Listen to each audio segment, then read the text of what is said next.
أعوذ بالله من الشيطان الرجيم بسم الله الرحمن الرحيم السلام عليكم ورحمة الله وبركاته زي ما القاري دوست محمد د یوټیوب چینل نا تاسو ته مخاطب یم زما خوږو دوستانو او خیستا قصه مې نن راوړې ده په قصو کې خیسته قصه الله تبارک وتعالی یو لاک سلیری زرا کم و بیش پیغمبران انبیاء علیه السلام دی دنیا تا راستو د ټولو نه اول رب العالمین په مخ د ځمکه حضرت آدم علیه السلام پیدا کړ. اوس آدم علیه السلام بنیاد رب العالمین څنګه ایښی منګ او تاسو ته بنیادم وی چې په مخ د ځمکه دا څومره انسانان درته ښکاري کاغه مسلمانان دي که کافران دي که عیسایان دي کاغه هرې طبقې ته تعلق ساتي و دې ته ویلی شي بنیادم یعنی بنیاد د آدم علیه السلام نه شروع شوي. الله تبارک وتعالی حضرت جبریل علیه السلام ته حکم چې ای جبریل علیه السلام لاړ شه او مختلف ځایونو نه خاوره راوړه. په موټي کې خاوره راغستل دا د الله حکم دی چې دا به په موټي کې خاوره مختلفو ځایونو نه راغلي. یاره دې کې څه وجه وه چې رب العالمین وفرمایل چې د مختلفو ځایونو نه خاوره په موټي کې راوړه. دې کې وایي فلسفه دا وه وجه دا ده چې رب العالمین د آدم علیه السلام چې پیدا کولو نو د مختلفې خاورې نه ځکه پیدا کولو چې زمونږ او ستاسو دا شکلونه چې څنګه جدا دي چې داسې دا شکلونه جدا جدا شي. یتشکل الاشکال ځکه دا زموږ ستا شکل جدا جدا دی. دا آدم علیه السلام الله پاک د مختلفې خاورې نه پیدا کړي. د یوې خاورې نه دی پیدا کړي. د یو ځمکې خاوره نه ده، د څو ځایونو خاوره حضرت آدم علیه السلام دپاره راغوښتې شوې ده. جبریل علیه السلام چې کوم وخت کې راغی د الله حکم وشو. رب العالمین ورته فرمایي ای جبریل علیه السلام مختلفو ځایونو نه خاوره راوړئ.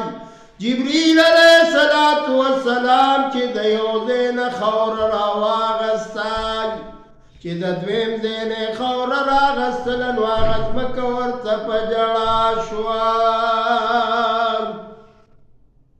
ای جبریل علیه السلام د دې خاورې نه به رب العالمین آدم علیه السلام پیدا کئی او آدم علیه السلام اولاد بای وینی او زیاتیات بکئی یو بل سر ببغض و حسد کئی.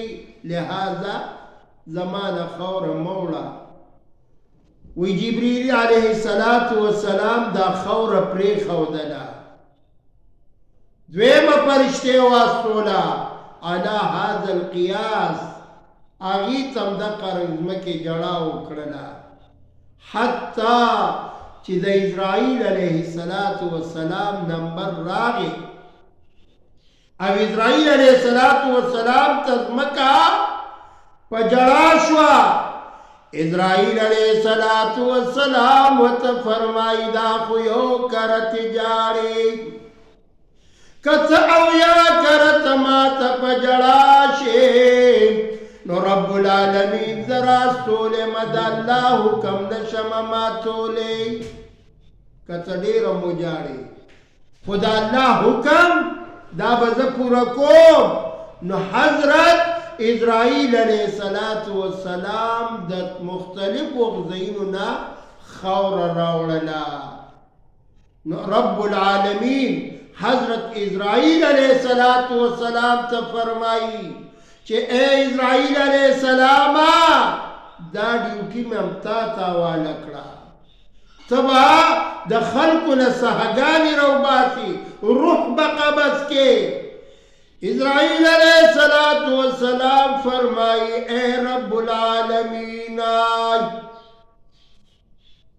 رب العالمین یو ماشوم به پیدا شوی وي، دنیا ته به یې له تشریف راوړی وي، سترګې به یې له غړولې وي، ما ته به وی چې ورشه روح ترېنه راواخله. اے پروردګار عالم ما ته به خیرې کوي. اللہ تبارک و تعالی و تفرمائی اے اسرائیل علیہ السلام خپکی گمائی نبستانو مالیو نب زمانو ماخلی زب والا بانا دا سے لٹو ما یو بانا بور رجوڑو ما. اے اسرائیل علیہ السلام روح بتی نتقبض کے لیکن ستانم بنالی وی با چی پا تمانچه چا ویشتے دے، وی با پا ٹوپک چا ویشتے دے، پا کلاشنکوپ لگی دلے دے، پا تور لگی دلے دے، او نور نشی تماشی کری دی، او زڑا ہنا ٹھیک ورطا شوے دے، خستا نم بنا اقلی. تاسو گو رہے کنا نن جی پا پولیس لین کی دھماکہ شوے دا، 250 کسان یادی گی چی دا شهیدان شوي دي. دا وګورئ جی په مسجد کې دننه جومات کې دننه داسې حادثه دا زمونږ او ستاسو کمزوري ده. وجه څه ده؟ د رب العالمین نه یره ختمه ده. کله چې یره ختمه شي انسان به وینې تویوي او زیاتیات به کوي. ځکه فرشتو الله ته ویلي چې رب العالمین نائب او خلیفه پیدا کې نو منګه ستا تسبیحات وایو نو ته چې دا پیدا کې خپلو کې وینې به تویوي زیاتیات به کوي. رب العالمین دې منګ او تاسې له د الله یره خوف په دې زړه کې زموږ پیدا کړي. نو دا واقعه به د آدم علیه السلام انشاءاللہ ما شروع کړه بنیاد میں کیخو او د آدم علیہ السلام واقعہ با سبا نه خیری مکمل شروع شي چې سو ورځې دا خټه پدې باندې باران څومره شوی دی دا به انشاءاللہ سبا نه زویما. رب العالمین دې په دې لږو خبرو باندې موږ او تاسو له د عمل کولو توفیق راکړي.